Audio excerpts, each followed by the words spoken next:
कांग्रेस के साथी और विपक्ष के कुछ साथी एक नैरेटिव बिल्ड करने की कोशिश कर रहे हैं, जैसे कि पेपर लीक की समस्या, एग्जाम कॉम्प्रोमाइजिंग की समस्या केवल और केवल 2014 के बाद पैदा हुई है।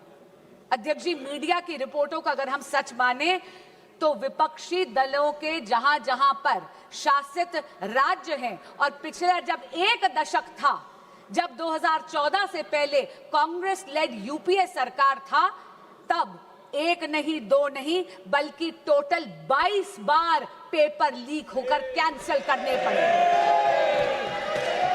उनमें से कांग्रेस लेड यूपीए सरकार के अधिकार क्षेत्र में आने वाले 6 ऐसे एग्जामिनेशंस हैं जो सीधा केंद्र सरकार के नीचे आते थे।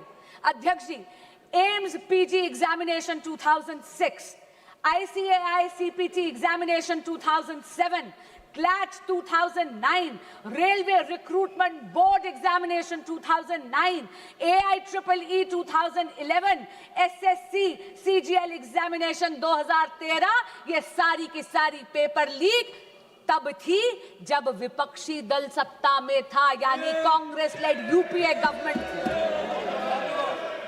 अब मैं राज्यों के कुछ आंकड़े आपको देना चाहूंगी। राजस्थान में जब कांग्रेस की सरकार थी तो REET, RPSC, senior teacher recruitment, police constable examination recruitment, forest guard recruitment, CHMO recruitment exams leak हुए।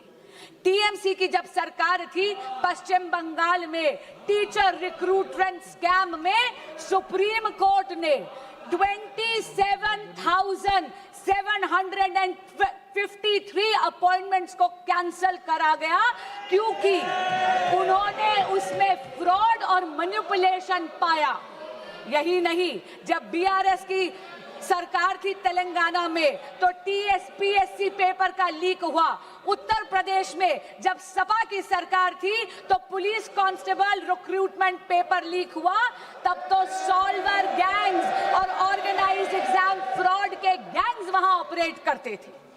और हाल ही में पंजाब में, ये तो इसी साल की बात कर रही हूं, फार्मेसी ऑफिसर रिक्रूटमेंट एग्जामिनेशन में तो हाई टेक यानी ब्लूटूथ का इस्तेमाल कर उस पेपर को कॉम्प्रोमाइज करना गया।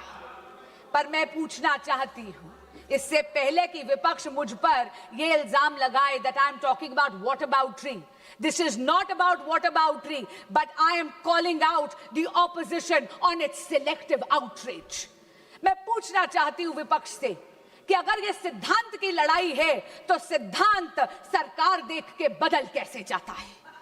मैं पूछना चाहती हूं कि अभी खड़े होकर इन्होंने तत्कालीन केंद्रीय शिक्षा मंत्री की बात करी, क्या माननीय गौरव गोगोई जी ने अभी तक पंजाब के एजुकेशन मिनिस्टर का इस्तीफा मांगा है या नहीं?